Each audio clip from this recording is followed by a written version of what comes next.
Welcome to Heartbeat Motivation segment this beautiful Tuesday morning. All right, something important, something very interesting that we have to shape.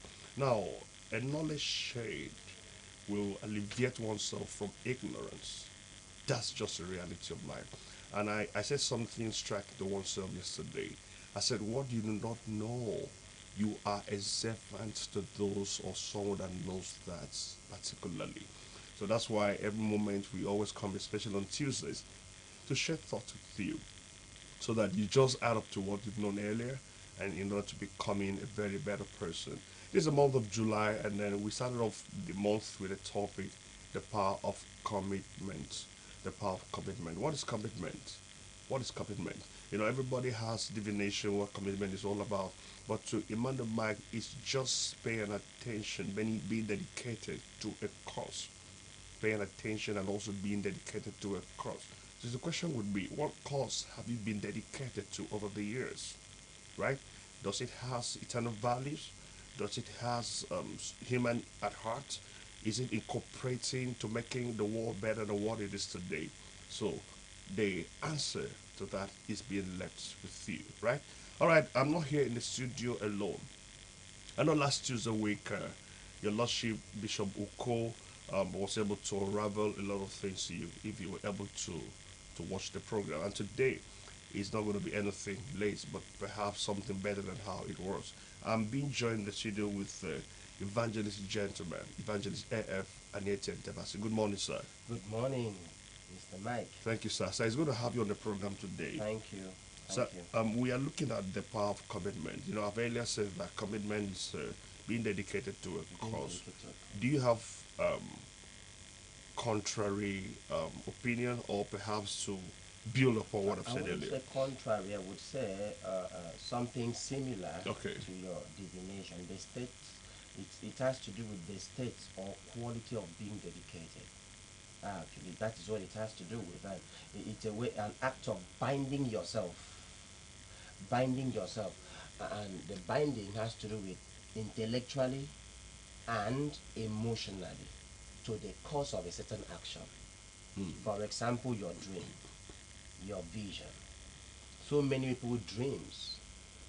They have so many visions. They've written them down, but there is no commitment that can actualize those dreams because it will take commitment for the dreams to be actualized. Wow.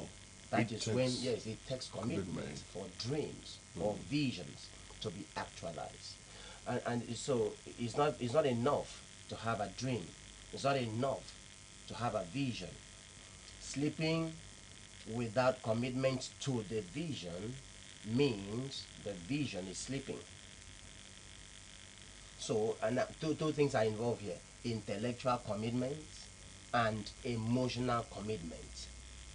And these two could drive and bring to actualization the reality of that vision. So that's what commitment is. Wow. All right. Thank you, sir. He said a whole lot of things, but I think what I'm able to deduce from what he has said about commitment is binding. Binding. Hey, friend, what are you being binded to? Are you being binded to a good cause? Are you being binded to a dream? Remember, you may have lofty dreams. Like, we're already in the second half of the year, right? I'm sure at the beginning of the year, you've written goals, ambitions. These are the things I'm going to do. So, were you being binded to that cause? Were you being binded to that goals? Because sometimes you could join the bandwagon to do what every other persons are doing. But you know what? You might not have the result because you did not brainstorm. There was no serious scrutiny. I said that sometimes there are things you do when your soul, your life is not in it, sir. That's right. Results might not come. It's not imminent. That's right. But there are things you do. Your soul is in it. No matter the storms, but you just know this is what God showed me. This is what I know is going to bring a lasting solution to maybe seemingly problems. So are you being binded to what your dreams were or your goals for the year 2023? We still have a few months for the year to go, right? So you can do something. You should be binded to something. I discover a course. You know, um, I read a story some years ago, or a book, John Maxwell. He said, your world does not exist until someone around you exists. Your world, meaning you do not have life to live until you contribute for oneself to have a life to live. That's right. That was my commitment. The moment I discovered that from other things have added to me, it changed my mindset that Emmanuel Mike does not exist if you do not exist. And that's why I'm committed to what I've been doing over the years. So please, friend, be banded to a cause that will evaluate, that will change the dynamics and the trajectory of your life and our nation. Sir, is there any relationship between commitment and success? Oh, sure. The word success can never be recorded until the commitment is in place. Commitment is a driver where you engage your intellectuality in several ways. Researches as touching the cause you are running after, or the vision, or your dreams. And so it is your commitment that will foster success. Commitment is what will fuel your success. And so whatever you are not committed to. Now, I said to a lot of people, what takes your time? What takes your time? What takes your time? That means that's what you are committed to. So what takes your time? What consumes your time? So if I'm committed to social media, I'm learning something on social media. So now, except you are learning something, Okay. and that thing is related to your vision okay. that will bring a better tomorrow, Oh wow. that will make a better society. So, but if you are just there for fun, for fantasy, then it doesn't make any sense.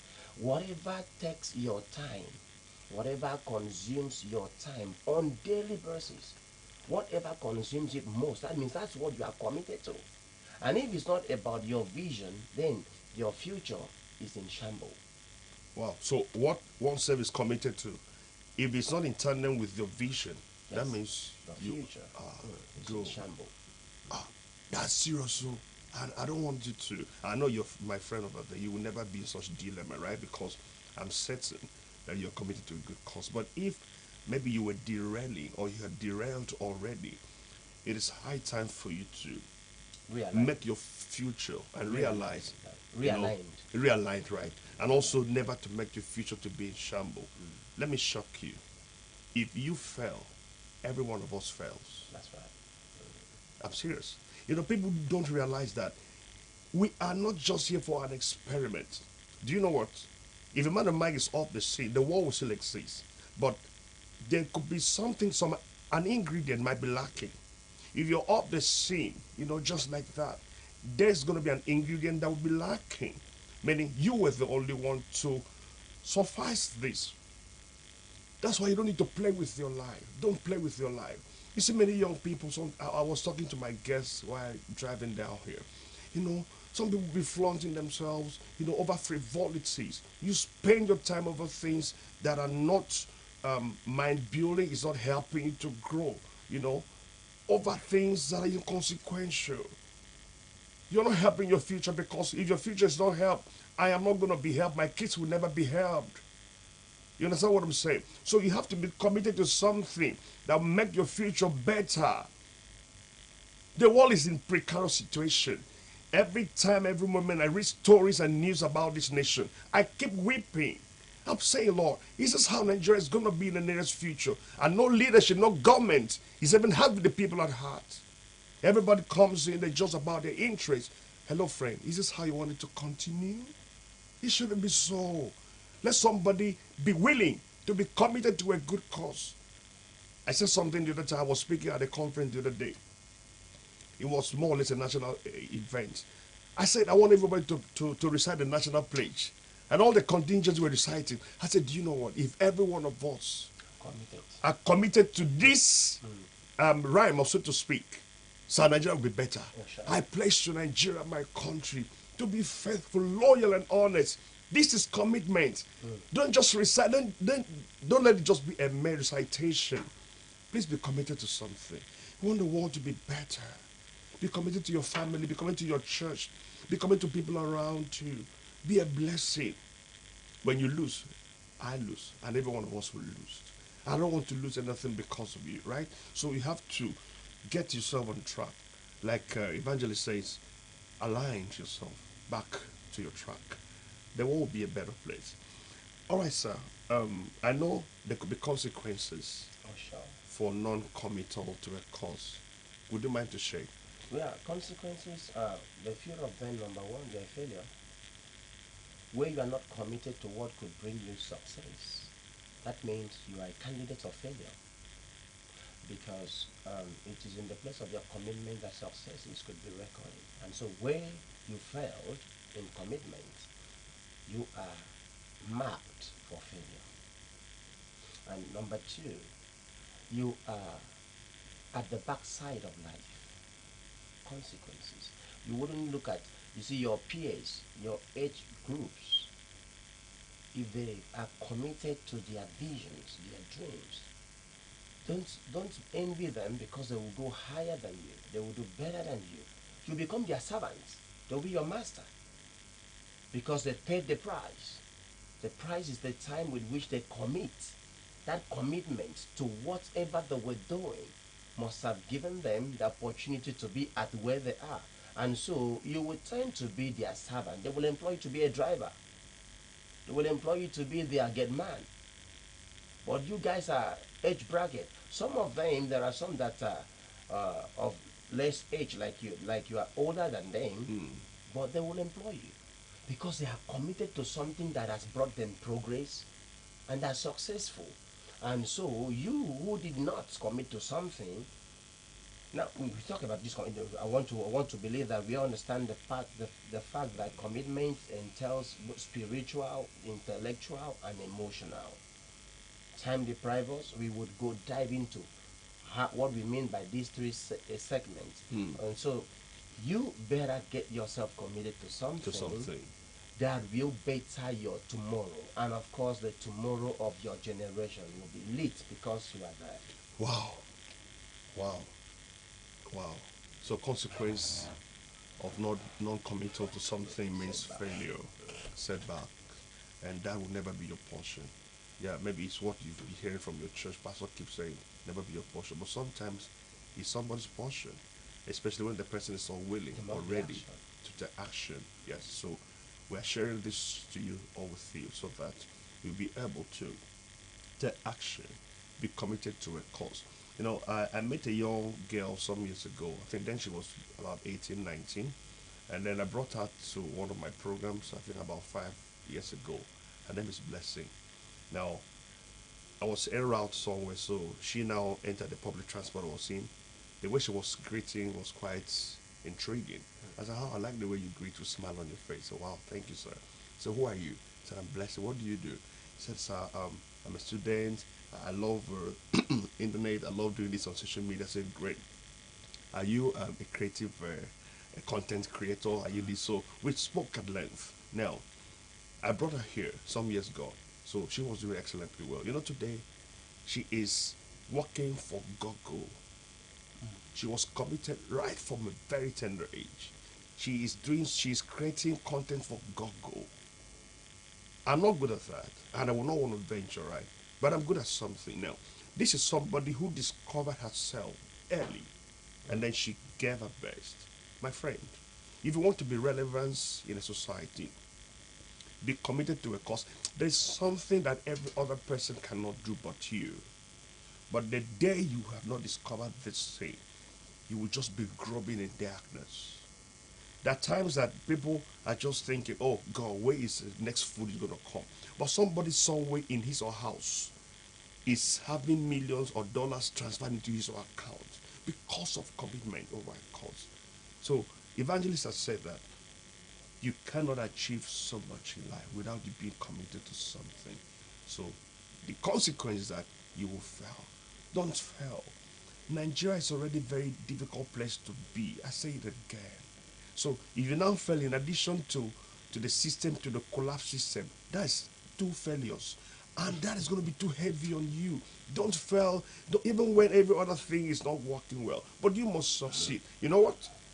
The the um the beauty is that even in the failure of the system, if you succeed, you might help the system to succeed sure, too. So sure. you don't need to fail, okay? Do everything possible you know you can to become the very best of God for you. All right, sir.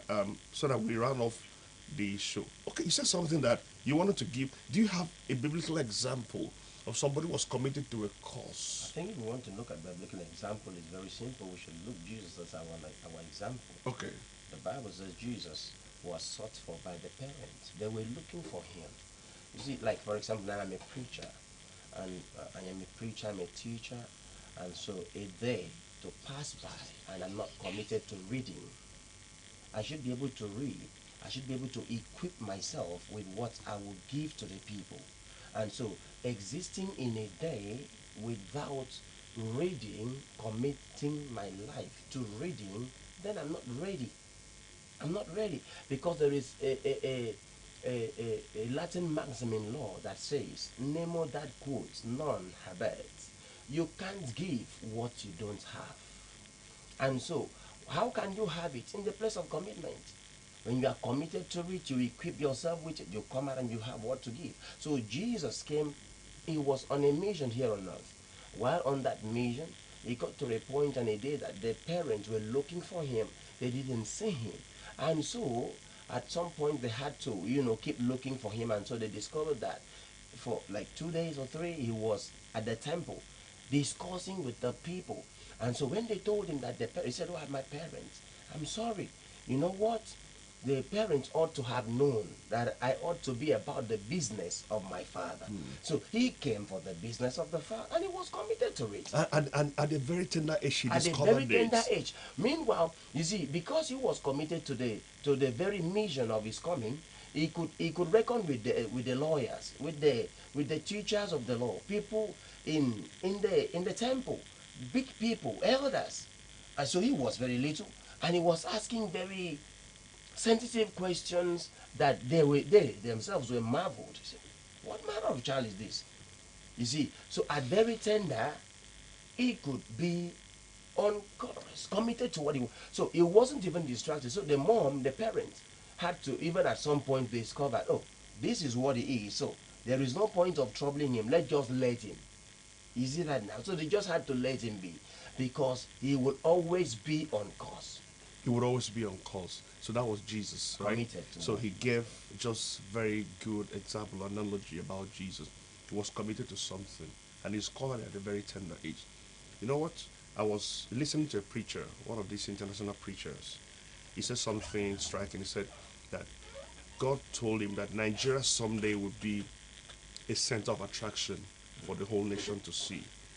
I said amen with excitement in my heart because I'm looking for such a day to come to pass.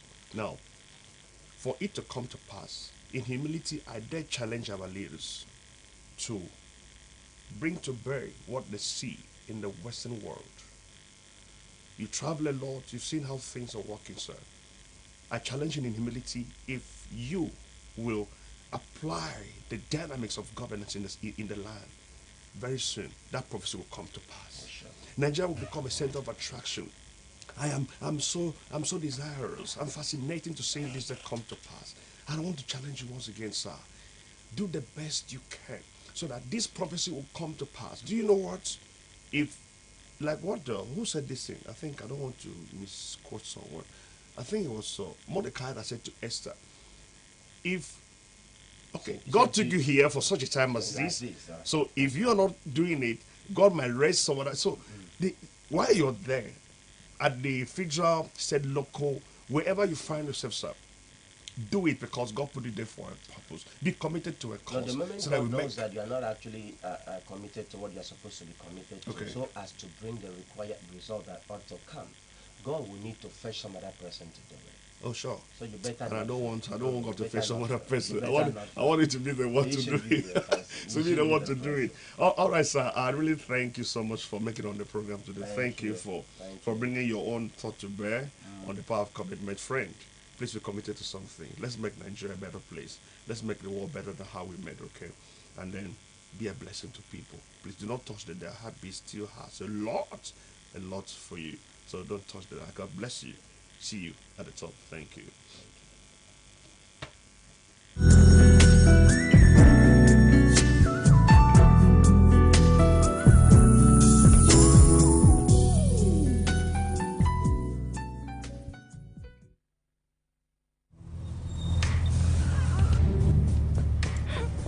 the police that can respond to emergencies first.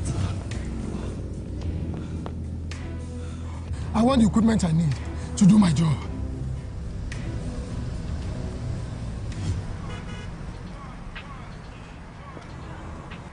I want a police that won't harass or arrest me for no just reason. I want to be valued for my work, not feared by honest people. I want a police that won't ask me anything for the boys. I want a decent salary that is paid on time. If it happen, with good love, Proper funding. Training. And cooperation. if it happen, If it happens. If it happens. This is all where we all belong. The place where life is beautiful. The peaceful ambience we enjoy when we live together in unity and love. It's all in you know. We go stand together, we go make them better. We be brothers and sisters, no matter where we be. It's all about you know.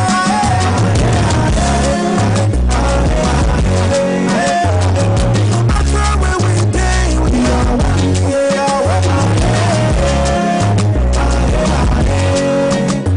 Let's live together in peace and harmony.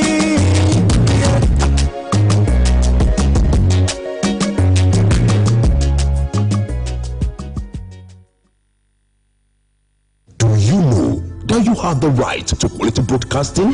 The National Broadcasting Commission says any person, group of persons, or organization aggrieved by the content of a broadcast or the conduct of a broadcast station may lodge a complaint to the station and all right to the Director General, National Broadcasting Commission, number 20, Ibrahim Taiwo Street, Asokoro, Abuja, or send a mail via info@nbc.gov.ng. Please ensure that your complaint includes name of the broadcast station, title of the program, date and time of broadcast, and essence of the complaint.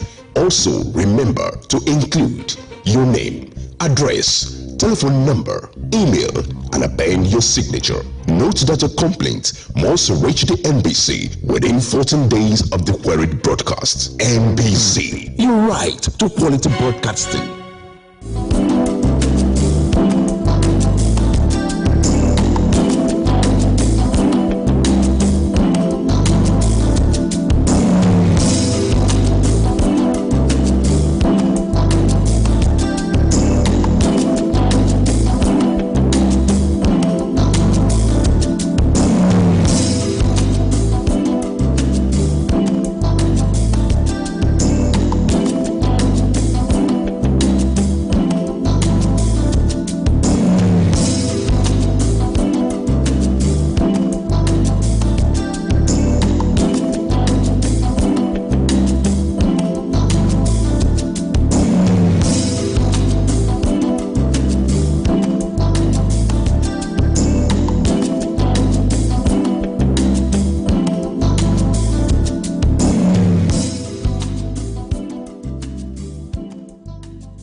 So glad to be back here again. It's another beautiful Tuesday, and I know that you are healthy and very healthy this morning, and I'm very sure you are off to work.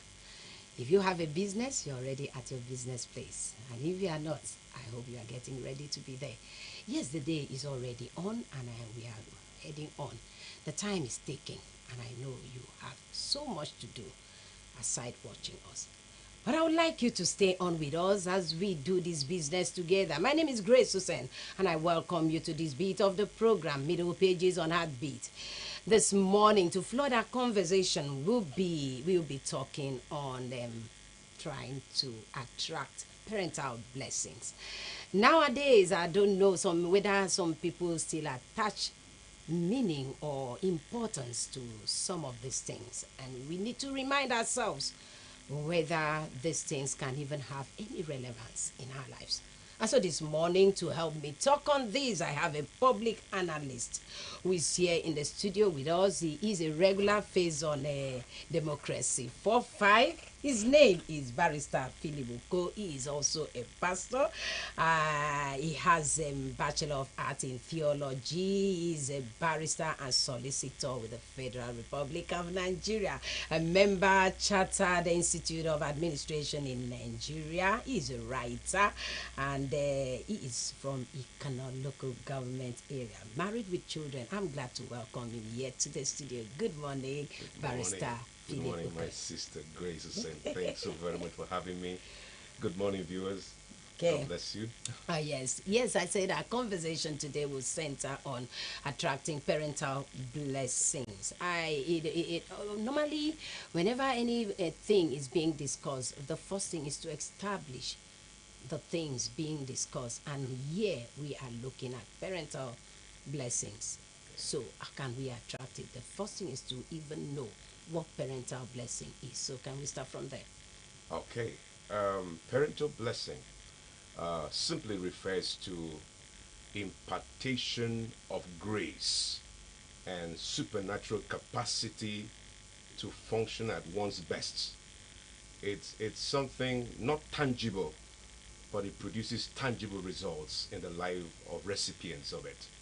Parental blessing is a father or a mother, parents, as it were, imparting, speaking words, powerful words, words of grace, words that positions their children to achieve maximally in life without stress or struggle. That's just about blessing. It dates back to Bible days. In fact, to all intents and purposes, God's original design was that parents should transfer blessings to their children. You know, when God blessed Adam and Eve in the Garden of Eden, his plan and his thought was that his children, or their children rather, will receive this blessing. It will be an ongoing thing. It's call it the supernatural power imparted on a person to function at his best. And the blessing is the opposite of a curse. Okay. Yes. I've heard you mention pronounced. Must it be pronounced? Yes, most blessings, if you read scriptures, most blessings were imparted through voicing, through speaking, through pronouncement. Occasionally, hands were laid on persons, but mostly blessings are imparted through speaking. God said to Israel, if you would diligently hearken to obey my voice, then shall you be blessed. Okay, so God speaks, blessings are spoken. And we recall how that Isaac, blessed Jacob, as it were. I think it was Esau. He spoke a word over him. And the same thing also happened when Jacob was about to demise, just before his disease. Scripture declares and history confirms that he called his children together and began to speak words to them. So it was imparted through speaking. Most blessings are given through speaking. Okay. When you say most, that means there are some that are not given through speaking. Yes. So that means we can actually walk and attract blessing even when it is not spoken verbally on us. Yes. Okay, let's move ahead. Okay. Now we have this. We have been able to establish what parental blessing is. Let's also look at it this way. For a child that doesn't have a parent, some people are in this world that their parents brought them quite well to the world, but somehow, unfortunately, they no longer have parents, or they are not in care of those parents. Can any other person take that place? Can any other person carry out that responsibility? Sure, of course. It's not strictly, I must not necessarily be from biological parents only. Okay. Blessings can be imparted by people who exercise parental authority over a person. For instance, a spiritual leader, a pastor, a leader in the church, or someone who is at a position of authority over an individual can release blessings. Sometimes you could have persons like subordinates in office receiving blessings from their superior. Okay, words spoken, any gracious and graceful words,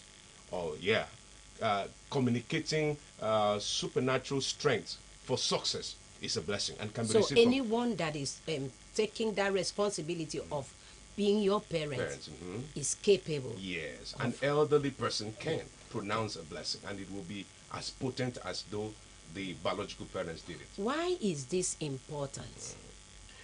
It is important. Blessings are, I call it an intrinsic factor of success in life. In fact, almost all successes in life are attached to blessing. Now, to succeed in life, principally, one of the vital requirements is a blessing from a superior authority. We find that out in scriptures. In fact, scripture is replete with several instances and accounts of persons who made it through life, who had an edge, an advantage over their contemporaries and their peers because of a blessing they received. Jacob advanced more than Esau because he received a blessing from the father. Isaac did far better than Ishmael because he received blessing from the father. So blessings are needed and necessary. They are vital in life for success and for progress. Even the Bible enjoins it. Children, obey your parents in the Lord. And he said that thy days might be long and that ye might be blessed upon the earth. So there's a blessing attached to relating and receiving, the grace, there's a grace attached rather to the blessings that parents offer their children or superiors offer their juniors. Yes, let's understand something. Okay. Does it mean that when I am blessed, when my parents maybe relate this blessing upon me, that I will not have to struggle for it, everything will just come automatically, they will just come with ease? No. And then you just mentioned Jacob and Esau. And I remember that Esau was blessed before he even left his parents. Okay. But I know that he struggled so much before blessings materialize. So let's establish that so that somebody will not say I've been blessed and just get that. Blessing itself does not mean, in fact, let's put it this way, there's no trouble-free zone in life. Okay. And blessing does not mean one is exempted from the normal vicissitudes of life. They are bound to come, but blessing gives you advantage, capacity to overcome the challenges of life. It also gives you call it the staying power, okay, to overcome the various challenges that come your way. Every challenge in life produces a champion. And definitely, when you are blessed, it gives you greater capacity to become the champion you were designed to be. That's the truth about blessing. The troubles will come. Yeah, troubles. The Bible says, many are the afflictions of the righteous, but the Lord God delivered him from them all. Like rightly said, blessed persons do not mean they will not face the normal troubles of life, but they have an intrinsic capacity to overcome. Blessings will translate into wisdom, okay, on how to navigate one's way through the challenges and all the murky waters of life. That's what blessing does. It gives you staying power, and it commands favor. Because no one succeeds all by himself. There's no self-made man. Every person needs some help somehow. So, but blessing commands this favor from people. It attracts favor. That's just a beautiful thing about blessing. Okay. Okay, yes, the other aspect that will help us to still establish what we're talking about is the aspect of parenting. Okay. Looking at Rebecca in the Bible, we can see that she helped to deprive Esau of the blessing. And I don't know where we can fix parenting in the bid to help the children get the blessing we're talking about. Can you help us out? Yes. Now that's a very vast area of concern because in my estimation, I think the bane of today's world is poor parenting. In other words, many people don't understand the rudiments, the expectations God has of them concerning parenting. When a person, I keep telling people that childbearing is an easy task. Well, easy compared to child rearing, raising. Now, that's why scripture enjoins in Proverbs 22, verse 6. It says, train up a child in the way he should go. And when he grows up, he will never depart from it.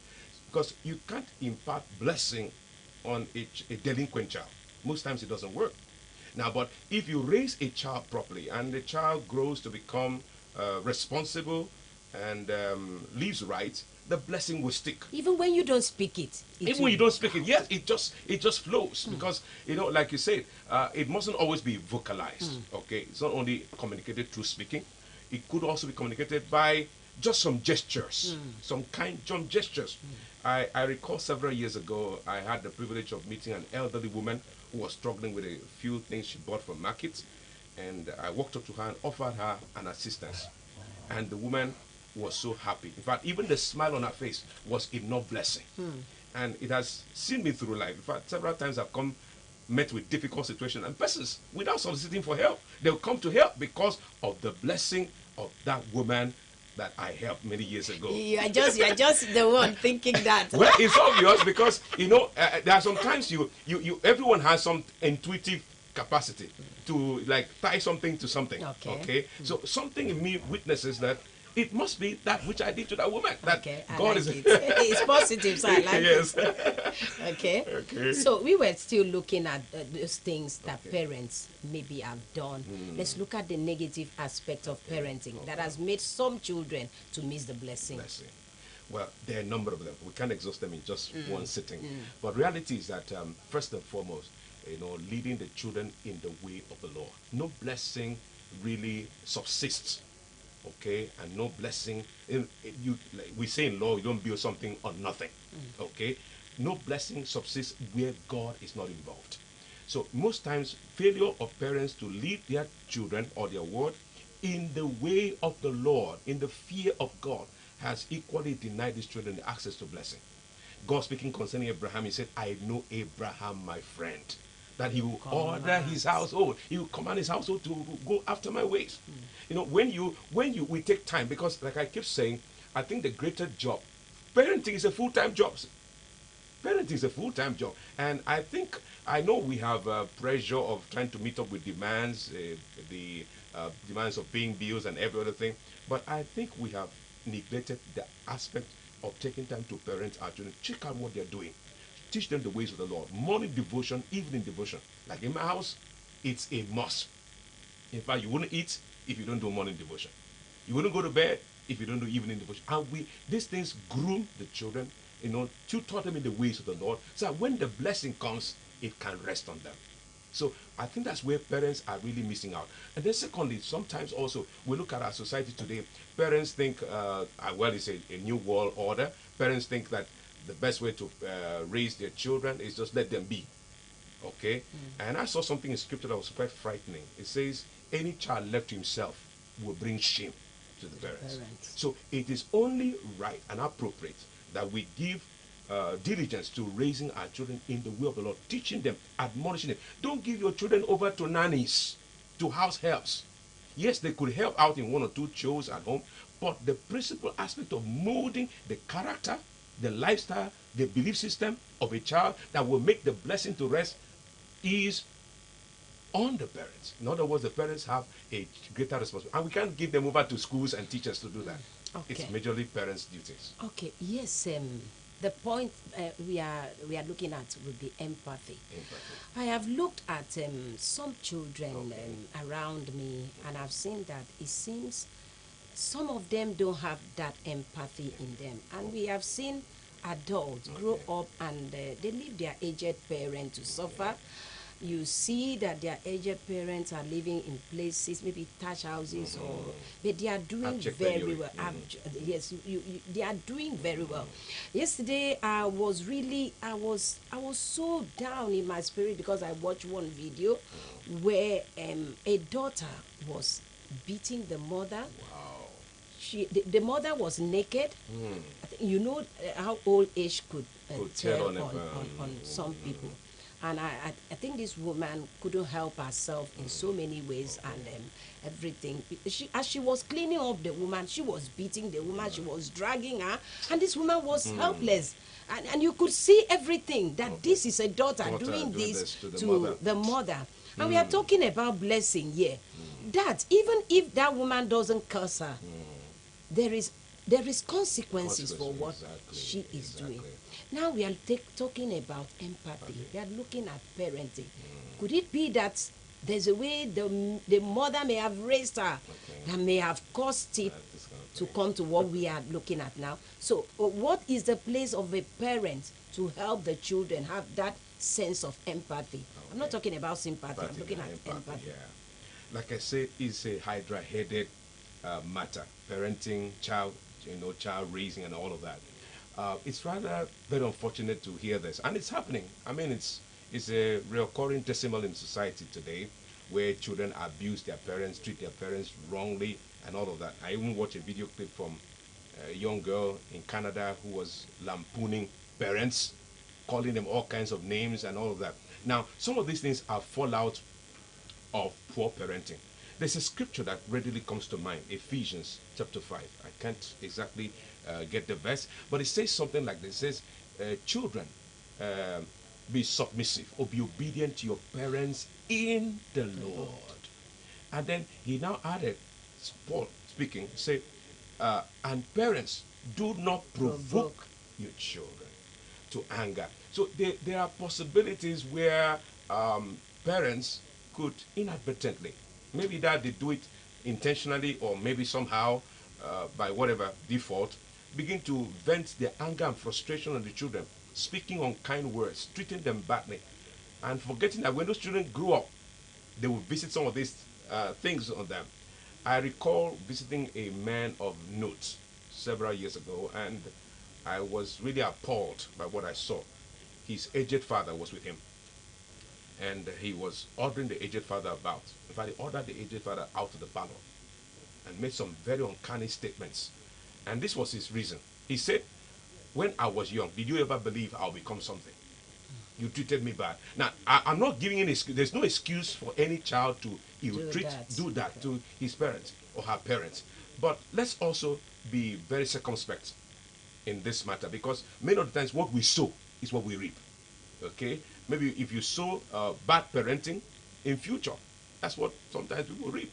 But I will seriously counsel, no matter how bad or how ill-treated a person was by their parents, should never, and I still say it again, should never visit that on the parents, because there are their consequences.